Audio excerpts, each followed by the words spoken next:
Good morning! Good morning po sa inyo lahat at, ito pong ating bago pong topic ngayon is about blues. Alam niyo po ba yung blues? Nakakarinig ka na ba ng ba yung ibig sabihin ng blues? Okay, ngayon ano ba meaning ng blues? Ito po, nakaranas ka na ba ng tinatamad ka?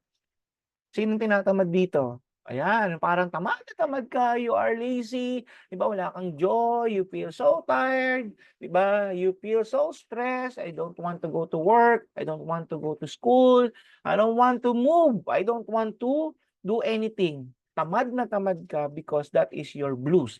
So blues refer to lack of joy, laziness, tiredness, etc. Stress, yung tamad ka namang pag Monday na naman, gusto mo weekend na naman, 'di ba? Yan ang mga blues ng buhay po natin. So, ano ba 'to? Sabi nga ng Psalms 42 verse 5 to 6, sabi niya, "Why am I discouraged?" Bakit ba sabi ni King David dito, bakit ba ako natatamad? Bakit ba ako discouraged? Bakit ba ako malungkot? Sabi niya, "Why is my heart so sad? I will put my hope in God." 'Di ba? Bakit tinatanong niya yung sarili niya, "Bakit ka ba malungkot? Ikaw sarili ka, bakit ka malungkot? Bakit ka pa parang discourage ka?" 'Di ba sabi pa niya dito sa, "I will put my hope in God, I will praise Him again, my Savior and my God. I am deeply discouraged, but I will remember you." Grabe. So alam niyo po mismo si King David kinakausap niya yung sarili niya. Kapatid, minsan kailangan mo rin kausapin yung sarili mo. Wag mong pabayaan ang damdamin mo nagdidikta sa'yo, hindi, kausapin mo yung sarili mo, sabihin mo, "O bakit ka ba nalulungkot? Bakit ka ba ang bigat-bigat ng damdamin mo ngayon?" Sabihin mo sa sarili mo, "I will put my hope in God, I will praise Him again." 'Di ba? "I will remember what His deeds," yung ginawa ng Panginoon sa buhay ko, 'yan. So, ibig sabihin tinuutusan mo yung sarili mo, 'yan po yun. Kaya nga po ang letter B, ito po ay blues, B-L-U-E-S, blues, yan po yung ating pag-uusapan. Binigyan ko po ng acronym ito at titignan po natin ano ba meaning ng B-L-U-E-S, blues. Letter B, be positive, kagaya po naturo natin po last time, think positive, 'di ba? See positive things, speak positive things. Ah, tawag dito, gawin mo yung mga gandang bagay. Ano pa, 'di ba kailangan do'n ka sa lugar na nando'n yung magagandang pinag-uusapan lang, 'di ba? So believe the positive, you must ikaw ay merong belief sa mga magagandang bagay, naniniwala ka ba diyan? Eh, mamaya niyan, eh, daldal ako ng daldal dito, hindi ka naman naniniwala sa magagandang bagay, 'di ba? Kung naniniwala ka, say amen, 'di ba? You can shout out mo diyan, say amen. So alam mo kapatid, 'pag naniniwala ka, yan ang magiging reaction ng katawan mo, eh. Your body will just follow kung ano yung pinaniniwalaan mo because your head, your mind is over your body. Amen? Kaya nga po mataas yan eh. Nandito sa taas, hindi nasa baba.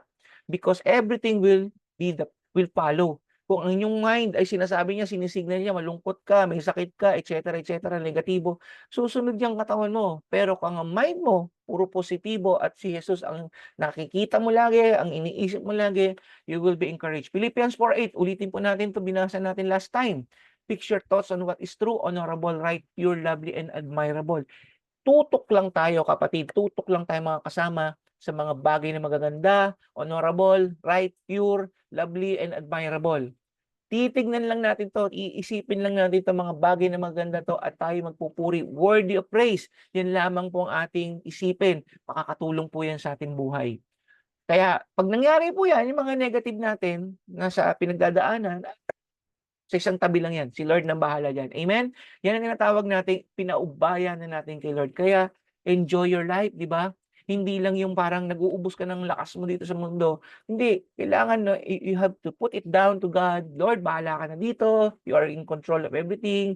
Then enjoy, enjoy the presence of God. Nasaan ka man nandoon, 'di ba? Dwell on the positive, dwell on the good things na ginagawa ni Lord sa buhay mo. Letter L, punta na tayo sa letter L. Ano ba yung letter L? Look for the purpose. Ano ba yung purpose ni Lord? Bakit nangyayari ito? Okay, 1 Peter o 1 Peter 5:10. Sabi dito, God of all grace who called you to His eternal glory in Christ, after you have suffered a little while, He will restore, support, strengthen you, and He will place you on a firm foundation. So, lahat daw ng nangyayaring ito, di ba? Inalaw niya because may purpose, may plano ng Lord sa'yo. Ibig sabihin, don't ask God why this happens to me. Ibig sabihin, ask God, what is the thing, Lord God, na tinuturo mo sa buhay ko? So that I could learn from this situation. Kasi pag inalaw mo yung mga negatibong yan, you will be lazy, you will be discouraged, you will be disappointed, 'di ba? Pero pag naisip mo, Lord, may ginagawa si Lord sa'yo, sabi niya, siya lang bahala do'n. He will restore, He will support, He will strengthen you, and He will place you on a firm foundation. Sino ba yung firm foundation natin? Which is Christ. He is the firm foundation natin. Siya yung isang buhay na bato, 'di ba? Kaya pag kay Kristo ka, nakabaon ka kay Kristo, hindi ka matitinag, hindi ka malulungkot ng sobra-sobra. Dadaan ka sa proseso, pero hindi ka mag-i-stay diyan. Amen. Amen. May purpose ang Lord sa lahat ng bagay, kaya niya inaalaw yan. Kaya niya ginawa ang bagyo, may purpose siya sa bagyo. Kaya niya ginawa ang ulan, may purpose siya sa ulan. Hindi laging smooth, na laging maaraw. Amen? Sometimes Christians are tested to strengthen and increase their faith. Yan ang reason ng Son ng Lord kung bakit tayo inaalaw sa mga situations, circumstances ng buhay po natin. Because God wants us to learn from those situations at magkaroon tayo ng increase sa ating mga pananampalataya kay God. So God promised to restore us, di ba? So lahat tayo, aayusin ulit ni Lord yan. Di ba? Siya ang may ano niyan, nag-allow niyan, siya mag-aayos ng lahat ng yan. Remember Job? God allows Job na makaranas ng iba't ibang klase ng pagsubok, grabe yun. Pero pansinin niyo, at the end of the story, ni-restore ni Lord ang lahat ng nawala. Di ba? So alam mo yan, huwag kang manghinayang. Magpuri ka kay Lord. Huwag kang manghinayang, kaya niyang i-restore yan. Nawalan ka ng anak, kaya niyang i-restore yan. Nawalan ka ng kabuhay, kaya i-restore ni Lord yan. Magpuri ka kay Lord. Magpasalamat ka kay Lord. Think all the things na kayang-kayang gawin ni Lord. Huwag kang manghinayang sa mga bagay na nakikita at nahawakan mo sapagkat kayang i-restore ni Lord yan. Letter U, B-L-U. Nasa tayo. Letter B is believe the positive. Letter L, ano ba yung letter L natin? Look for the purpose. And letter U, sabi dito, utilize the promise. In Romans 15 verse 4, sabi dito, such things were written in the scripture long ago to teach us. Sinulat na ang kasulatan para may ituro si Lord sa atin. Diba? And the scripture give us hope and encouragement that we wait patiently for God's promises to be fulfilled. Yan, ulitin ko natin. Romans 15 verse 4, such things were written in the scripture long ago to teach us. Sinulat na to dahil gusto ng Lord mayroon tayong matutunan. All the scriptures given to give us hope. Lahat daw ng kasulatan ay para magbigay sa atin ng pag-asa at encouragement as we wait patiently for God's promises to be fulfilled. So, ang purpose niya para ma-fulfill yung plano ni Lord. Kaya nga kailangan ma-utilize yung mga promises ni Lord. If you believe on God's promise, sabi kailangan natin tong i-HBO. Kailangan yung i-HBO yan pag alam nyo ang promises niya ay galing sa Panginoon. Pero marami kasing Kristiyano kukulang sa victory o hindi sila nagiging victorious because they don't know God's promise. Kaya nga paulit-ulit kong sasabihin sa inyo, read your Bible. Pray every day. Diba? Ask the Holy Spirit na magkaroon ka ng understanding sa binabasa mo sa Bible. Listen to the preaching. Mag-concentrate ka pag nagpi-preach. Mag-concentrate ka pag mayroon kayong Bible study. Because you will learn from those word of God, yung mga promises ng Lord. So why HBO? Because if you really believe sa Lord, ang Bible ay salita ng Diyos, you will have the heart to listen. Yun nga po yung number 1, yung H, ulitin ko po, HBO. H means hear the word of God. Magkakaroon ka ng desire, passion to hear the word of God.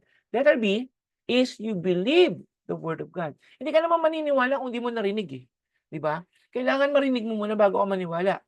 Kung sinabi ng nanay mo maganda ka, naniniwala ka dahil nanay mo yun. And dahil narinig mo yung sinabi ng nanay mo maganda ka talaga. Amen? Kahit na sabihin ng tao, maganda ka sa paningin ng nanay mo. Ano ba sinabi ni Lord tungkol sa'yo? Diba? Ikaw ay fearfully and wonderfully made by God. So maniwala ka doon. Hindi ka niya pababayaan, hindi ka niya iwanan. Believe on the word of God. Minsan, kulang din tayo sa letter O. Ano ba yon? Obey His word. Because ang obedience po is another thing na kung saan minsan naniwala ka pero hindi ka naman sumunod. Naniwala ka na bibigyan ka ni Lord ng mga bagay-bagay pero hindi ka naman masunurin sa kanyang mga utos. Christians and all of us, ini-encourage tayo ng Panginoon na tayo maging obedient kay Lord. Amen? So ipagpapatuloy po natin to bukas at patuloy tayong magsumubaybay sa ating pong daily vlogging na ito upang tayo po'y patuloy na may matutunan at maisabuhay po natin ang ating pong naririnig sa ating Panginoon. Manalangin po tayo. Aming Amang Diyos, marami pong salamat muli sa lahat ng inyong mga itinuturo sa amin. Salamat po, Lord God, kahit may pinagdadaanan kami, Panginoon, we must be positive, O God. We must utilize your promises, Panginoon. We must learn from everything, O God, sa iyo at tingnan namin yung purpose mo, O God. Kaya po, Lord, salamat sa mga tinuturo niyo po sa amin. Salamat po, Lord God, for this message na binigay niyo po ngayon, Panginoon. Pagpalain niyo po ang lahat ng nakinig. Pagpalain niyo po ang lahat ng sumusubaybay. At tunay nga, Lord God, magkaroon po ng paglago ang bawat mga mananampalatayang nakikinig ng iyong salita. Purihin at sambahin ka, O Diyos, sa pangalan ng Panginoong Hesus. Amen and amen. So God bless you all. See you next day.